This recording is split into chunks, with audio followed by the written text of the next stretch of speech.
So more split rumors, producer moments being exposed, and we also have some fury coming at some islanders for their choice of words. Hey guys, it's Marsh. Hopefully you guys are all doing well today. Back again with another video.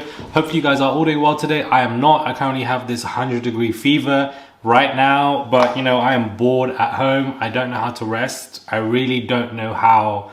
I had my first nap in like years. I can't believe I'm napped today. Like, napping is so weird. Like, how can you wake up and it's still the day, but you feel like it's the next day? I don't know. But anyways, subscribe channel, guys, for daily and consistent content. And let's get straight into this video where we have a lot going on. There's going to be not as much videos this week because, of course, this fever. Like, I don't know what it is. I feel like COVID is back. I feel like, I don't know, people who are getting COVID again. Like, it's just a lot. Anyways, so we have some, you know, split rumors going on yet again when it comes to Molly and Zach. Of course, she put up a video on a TikTok referencing how, you know, you go on Love Island and you get dumped.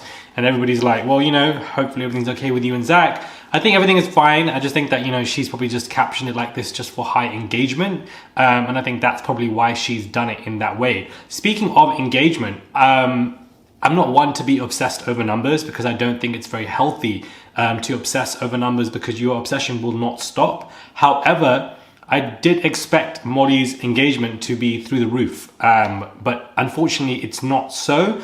Especially on Instagram, it doesn't seem to be like that. However, what I've noticed is that Tyreek and Ella's engagement is number one. It's A1. You know, it's giving Molly May numbers. That's what I say. And I think that they are both doing very well. It's such a healthy sign that they could be significantly huge, more than anybody can even think. So I really want them to dominate social media in so many different ways. I want them to, and when I mean by dominate social media, create your own platforms. Don't jump on other people's. I want them to create their own, because clearly the numbers and interest is definitely there, and they both have a significant amount of great engagement. Hats off to them, period. So we have Abby, who was on a podcast and basically referenced how, you know, revealing a conversation that she had with Whitney in private in regards to Montel and Tink going further in terms of being intimate, and therefore Tink being even more shocked that she was left at Casa Amor because apparently Montel was doing stuff with her in the bedroom, and she's kind of revealed this. A lot of people are upset with it because it's like, well, you know, this was a very private, intimate moment. It was a private conversation with Whitney as well. Why would you be revealing any of this? Because it's got nothing to do with you, and it comes across quite immature and embarrassing for Tink that now the world knows that something like this could have happened. Now, I agree with this completely. I feel like what Abby said is very much unnecessary, but this is what happens when you have islanders who go onto podcasts. The people who are interviewing you, and this is something that I do, I interview islanders here and there, so I know about this, and I've noticed this year more than anything, is that there's been a significant increase of interviews with the islanders on so many different people who have, you know, created these platforms to, you know, make their podcasts. They're trying to, like, you as an islander going onto all of these platforms, it's all new for you. You aren't valuable to them unless you are able to reveal any exclusive information, whether it's got to do with you or anybody else. The more salacious and damaging it could be, the more that people would want you on. And I think that if you watch out for these type of conversations, it's happening a lot more now this year, and it comes across as reductive to just, you know, focus on just salacious stuff and not actually having a conversation with somebody and actually talking to them about stuff, and then things will just naturally flow. But when you try and gauge for gossip and try to bring it out, the islander feels like, well, you know, this is what I need to do, otherwise, like, why am I here? What does Abby have to provide to be on a podcast? She's already spoken about Mitch and Ellaby. You know, we've already ran through that storyline and it's run dry. Therefore, she needs to provide something else, otherwise she's not valuable. And this is why it can be quite dangerous when islanders go into other people's podcasts, because it's like, you really should be taking this time right now to build your own platform so that it has longevity for you to monetize and create a career out of. Don't run onto other platforms to then be malicious. Katie is somebody, she wasn't being malicious, but just being shady or whatever. Now, granted, Katie was doing this, but Katie has got a following. She's been on Love Island, so it's a different story. These islanders coming out, for you to reveal a private conversation with Whitney, not even asking her about, you know, talking about this, it doesn't land well.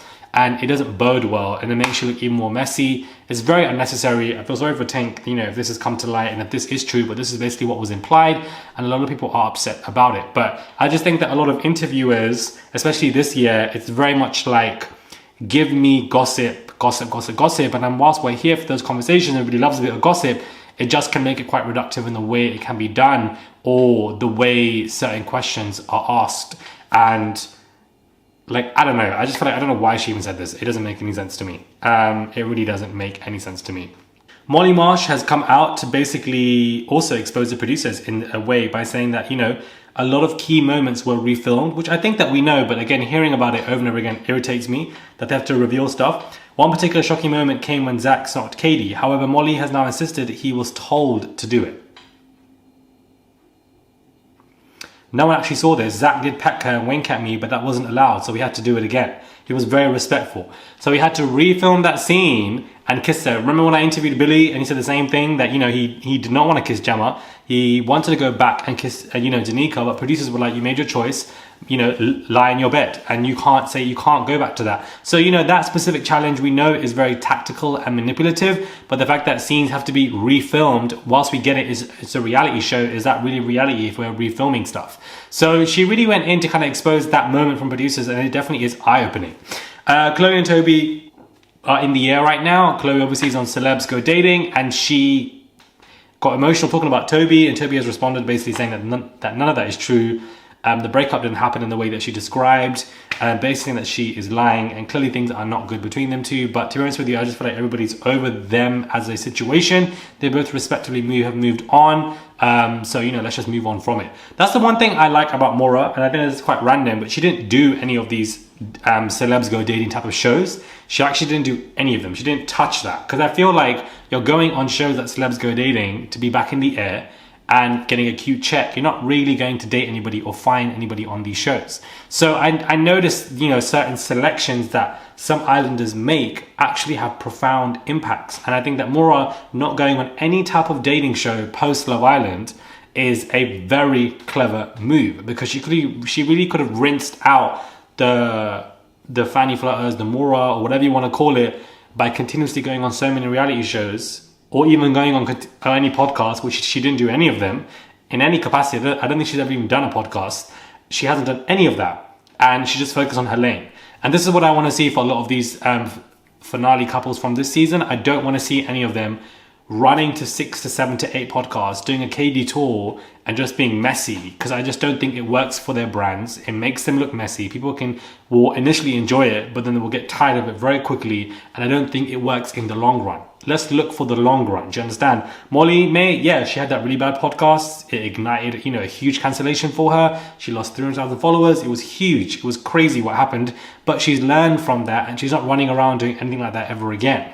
And even prior to that, she wasn't doing stuff like that. So, you know, you have to watch out for islanders who are still successful to this day and what they've done and what steps they've taken. And that if you do want to go on interviews and etc., make sure it just comes out right for you. Because now the interview with Abby, the guys who interviewed her, they're happy. They've got what they wanted. The papers are picking it up. Whereas she is probably getting fury coming to her face because of the words that she said and that she just didn't need to do. So yeah, a lot of Love Island stuff going on today. Thought I'd make a compilation video. Sorry if I'm not looking as presentable, or if I'm like, you know, not speaking as fast as I normally do. I just feel like I just feel so hot right now. This fever is really fevering. It's really doing the absolute most. But in times where I'm feeling a little okay and I'm just bored at home, I just feel like I want to obviously do something. I was meant to be in New York this week. I'm so annoyed. Anyways, let me know your thoughts are. Subscribe to the channel, guys. Click that button for daily and consistent content. I would really appreciate it if you do, guys. Subscribe to the channel. It's 24/7 content. Even when I'm ill, I do not rest. It is daily and consistent content. I don't know how to rest. It is wired in my brain to just survive. It's wired in my brain to just keep on going and not stopping. And it's just unhealthy at times. But it's just how I'm built, unfortunately. So, you know, you're always going to keep seeing something going on, which therefore daily and consistent works well for this channel.